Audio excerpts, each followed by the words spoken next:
என் நெஞ்சில் குடியிருக்கும் திருச்சி பகுதி மக்கள் உங்கள் அனைவருக்கும் என்னுடைய வணக்கம். எல்லாரும் எப்படி இருக்கிறீங்க?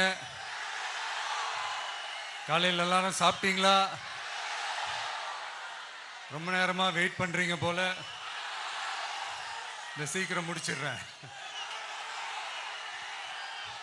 கேஸ் பிரச்சனையெல்லாம் எப்படி இருக்கு? சரியாயிடுச்சா? சால்வ் ஆயிடுச்சா? கேஸ்லாம் புக் பண்ணீங்கன்னா புக் ஆகுதா?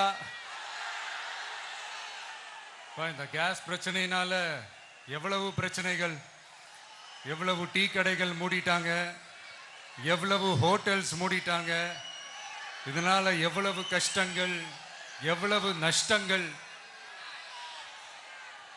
அவங்களாச்சும் கொஞ்சம் உஷாரா இருந்திருந்தாங்கன்னா இந்த கேஸ் தட்டுப்பாடை கொஞ்சம் கண்ட்ரோல் பண்ணியிருக்கலாம். இவங்களாச்சும் கொஞ்சம் முன்னெச்சரிக்கையா இருந்திருந்தா அட்லீஸ்ட் நம்ம ஊர்லயாச்சும் இந்த கேஸ் தட்டுப்பாடை கொஞ்சம் கண்ட்ரோல் பண்ணியிருக்கலாம். இவங்க 2 பேரும் தான் இதுக்கு காரணம். ஆனா நம்ம ஸ்டாலின் சாரை கேட்டீங்கன்னா நமக்கு அதுக்கும் சம்பந்தமே இல்லையே அப்படின்பாரு. ஆனா அவர் வீட்டில் ஏதாவது ஒரு ரைடுனா, அவர் வீட்டில் ஏதாவது ஒரு பிரச்சனைனா டெல்லிக்கு பறந்து போயிட்டு வருவாரு. இந்த கேஸ் சிலிண்டர் பிரச்சனைக்கு கொஞ்சம் டெல்லிக்கு பறந்து போயிட்டு வரலாம்ல, கொஞ்சம் பிரயோஜனமாச்சு இருக்கும்ல. கேஸ் சிலிண்டருக்கு மானியமா 100 ரூபாய் தருவேன்னு சொன்னீங்களே, என்ன ஆச்சு? கரும்புக்கு ஆதார விலையா 4000 ரூபாய் தருவேன்னு சொன்னீங்களே, என்ன ஆச்சு? இந்த ரேஷன்ல சர்க்கரை 1 கிலோ எக்ஸ்ட்ரா தருவேன்னு சொன்னீங்களே, என்னாச்சு? ரேஷன்ல உளுந்தம்பருப்பு கொடுப்பேன்னு சொன்னீங்களே, என்னாச்சு? நானும் இது எத்தனை வாட்டி ரிப்பீட் பண்றதுன்னு எனக்கு தெரியல. நீட்டை ரத்து செய்வோம்னு சொன்னீங்களே, என்னாச்சு?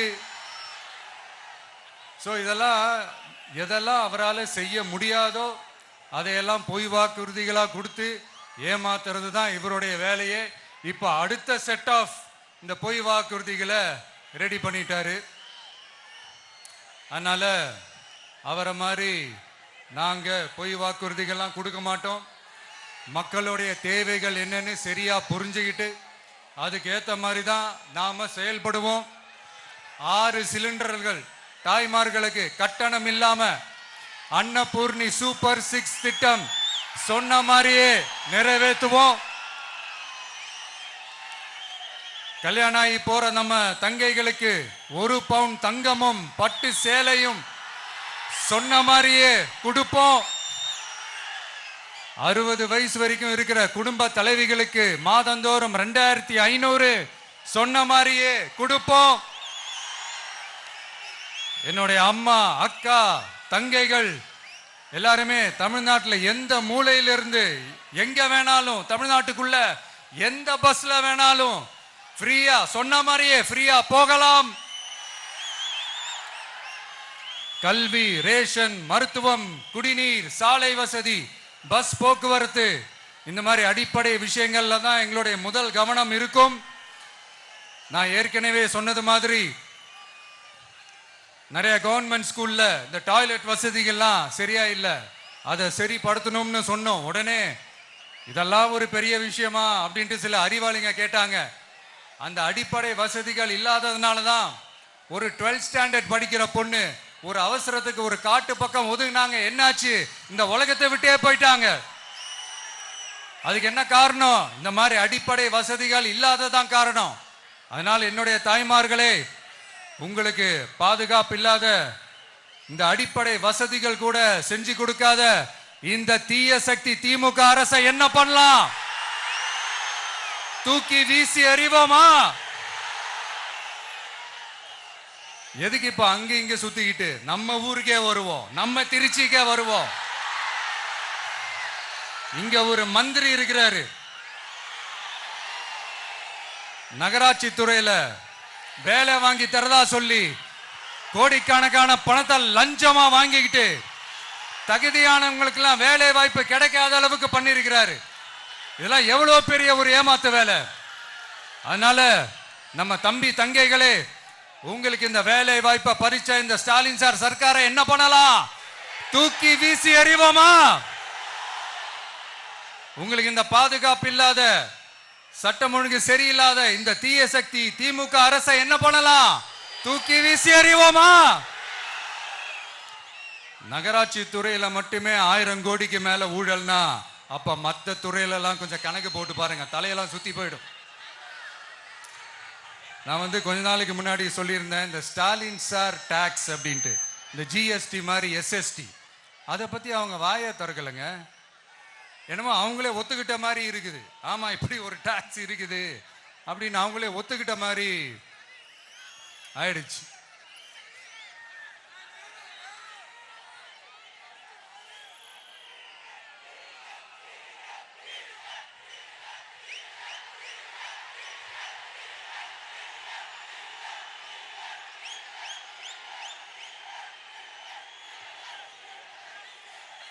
இந்த கல்லூரி பேராசிரியர்கள், கல்லூரி உதவி பேராசிரியர்களுக்கு அந்த போஸ்டிங்க்கு 2000 பேருக்கு மேல அந்த வேலை கொடுப்போம்னு சொன்னாங்க. கடைசியில் எத்தனை பேருக்கு கொடுத்தாங்க தெரியுமா?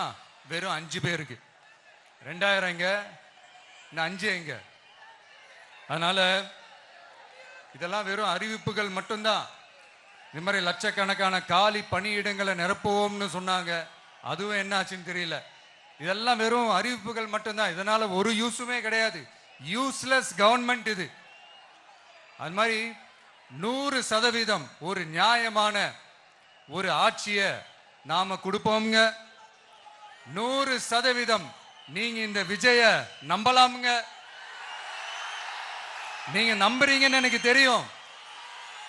அதனாலதான் என்னுடைய சொந்த பந்தங்களாகிய உங்ககிட்ட எனக்கு அந்த உரிமை இருக்கு. எனக்கு ஒரு வாய்ப்பு கொடுங்க, எனக்கு ஒரு சான்ஸ் கொடுங்கன்னு உங்ககிட்ட கேட்காம வேற யாருக்கிட்ட நான் கேட்பேன்? அதனால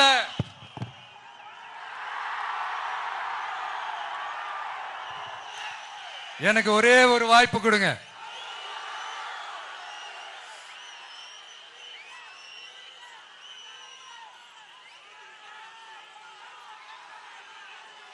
இருந்தாலும் ரொம்ப முக்கியமா ஒன்ன நீங்க ஆழமா மனசுல வச்சுக்கணும். இந்த எலெக்ஷன்ல திமுக ஏலத்தில் எடுத்திருக்கிற கல்லாப்பெட்டி கூட்டணியோட சேர்ந்து, அப்புறம் நாம ஏற்கனவே சொன்னோமே அந்த மற்றும் பலர் கூட்டணின்னு ஒண்ணு இருக்குல்ல, அவங்களோடும் கள்ள கூட்டணி போட்டுக்கிட்டு எல்லாரும் முன்னா சேர்ந்துக்கிட்டு நம்மள உங்க விஜய எப்படியெல்லாம் எதிர்க்கிறாங்கன்னு நான் சொல்லிதான் உங்களுக்கு தெரியணும்னு அவசியம் இல்லை. இந்த கரூர் நிகழ்ச்சி சூழ்ச்சின்னு பலர் சொல்றது மாதிரி நம்ம கடைசி படமான ஜனநாயகன், அதான் நம்ம மனசுக்கு நெருக்கமான உங்க எல்லாரோடும் நமக்கு இருக்கிற பூர்வ ஜென்ம பந்தத்தை இன்னமும் எங்க இறுக்கமா மாத்திடுமோன்னு, எங்க அது இந்த தேர்தலில் நமக்கு மிகப்பெரிய ஆயுதமா மாறிடுமோன்னு ஒரு கூட்டு சூழ்ச்சி, அதோட இன்னும் பல பல சூழ்ச்சிகள். அதனால உங்க மகன், உங்க அண்ணன், உங்க தம்பி, உங்க விஜய் கேட்கிறேன், உங்களுக்காக நீதி கேட்க வந்த எனக்கும் சேர்த்துதான் நீதி வேண்டும். அவங்க கொள்ளையடிக்க இதுவரைக்கும் எப்படி உங்களை ஏமாத்திட்டு இருக்காங்க தெரியுமா? இந்த காங்கிரஸ்ல இருக்கிற சிலரை கையில பணப்பையில போட்டுக்கிட்டு சிறுபான்மை மக்களை ஏமாத்த ஒரு நேரடி பாதி கதர் கூட்டணி, அப்புறம் இந்த மற்றும் பலர் கூட்டணின்னு ஒண்ணு இருக்குல்ல, அதோட டெல்லி ஓனரோட ஒரு கொள்ளைப்புற கள்ள கூட்டணி, அதாவது பாதி காவி கூட்டணி. கொள்கைன்னு ஏமாத்துறாங்க. அதனால இந்த திமுகவையும் நம்பாதீங்க, இந்த பாஜகவையும் நம்பாதீங்க. 2 பேரும் வேற வேற கூட்டணி எல்லாம் கிடையாது, ஒரே கூட்டணி தான். 2 பேரையும் நம்பாதீங்க. இதுல எந்த டவுட்டும் உங்களுக்கு வேணாம். நீங்க திமுகவுக்கு ஓட்டு போட்டாலும் சரி, அந்த மற்றும் பலருக்கு நீங்க ஓட்டு போட்டாலும் சரி, நீங்க யாருக்கு ஓட்டு போடுறதுக்கு சமம்னு நீங்களே புரிஞ்சுக்கோங்க. அதனால இந்த வரப்போற தேர்தலில் டிவிகேக்கு உங்க சப்போர்ட்டை கொடுங்க. இன்னும் பல வருஷத்துக்கு தமிழ்நாடு சூப்பரா இருக்கும். அப்புறம் நான் ஒரு விஷயத்தை திருப்பி ரிப்பீட் பண்றேன்னு சொல்லி யாரும் தவறா எடுத்துக்க வேணாம். ஏன்னா அது என்னுடைய கடமை. ஒவ்வொரு ஊருக்கும் போய் அதை நான் ரிப்பீட் பண்ண சொல்லியே ஆகணும். ஏப்ரல் 23ஆம் தேதி சும்மா காலங்காத்தால பக்காவா ரெடி ஆயிட்டு ஓட்டர் ஐடி கார்டை கையில எடுத்துக்கிட்டு முதல்ல பூத்துல போய் நின்னு அந்த விசில் சின்னத்துக்கு நேரா இருக்கிற அந்த பட்டனை ஒரு அழுத்துங்க.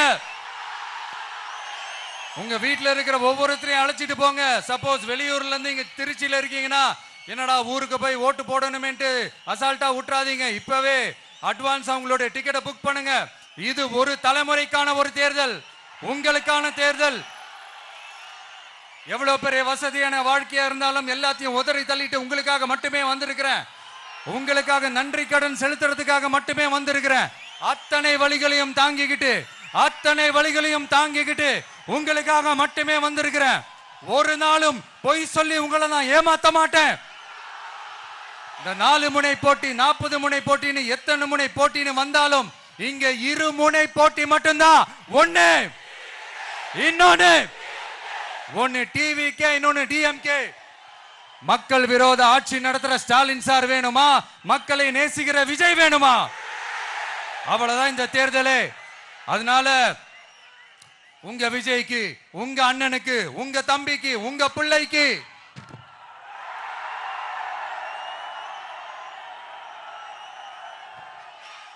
ஒரே ஒரு வாய்ப்பு கொடுங்க. தயவு செஞ்சு விசில் சின்னத்துக்கு ஓட்டு போடுங்க. இது ஒரு விசில் புரட்சி தேர்தலா இருக்கணும். இங்க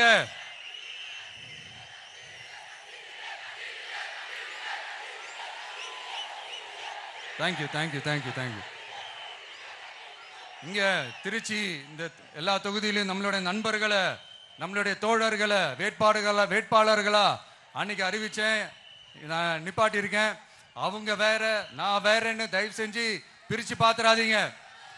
அவங்க எல்லாரையும் வெற்றி பெற செய்யணும்னு உங்க எல்லாரையும் தாழ்மையுடன் நான் கேட்டுக்கிறேன். நான் தன்னந்தனியாளு, நீ ஏளனமா பாரு. கொஞ்சம் நவுந்தனா இங்க 8 கோடி பேரு. மிரல போது ஸ்டேட்டு எங்க விசில் சத்தம் கேட்டு. நல்லவங்க வாழ நீ விசில் கடி ஓட்ட. கடைசி நம்பிக்கை மக்களை தேடி வருது. அதை இறுக்கி புடிச்சு ஒரு வரலாறு எழுது. உங்க விஜய் நான் வர. விசில் அடிக்க ரெடியா?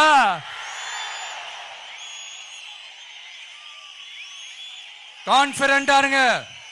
நல்லதே நடக்கும். வெற்றி நிச்சயம். மீண்டும் சந்திக்கும் வரை நன்றி, வணக்கம்.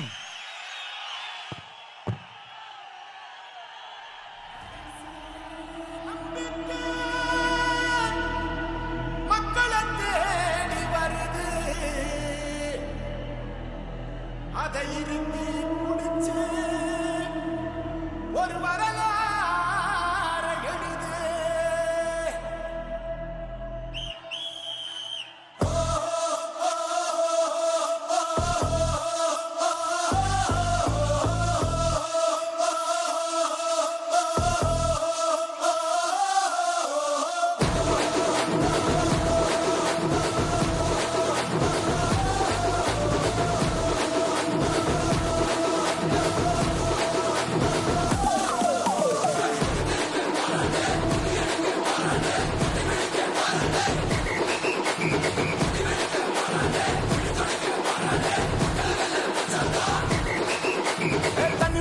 படிச்சு வரான், விசில் ஒண்ணு அடிச்சு வரான், தடைய வச்சா உடச்சு வரான் தளபதி. தப்பு நடந்தா உருமு சின்ன, வெற்றி அடைஞ்சா ஒலிக்கு சின்ன, தளபதிக்கே பிறந்த சின்ன விசிலடி. பணத்தை சேர்க்கும் இந்த அரசியல தேடி சனத்தை காக்கும் ஒரு தலைவன் வரானே. காச வாழ்க்கை ஒன்ன வித்துடாம வாணி.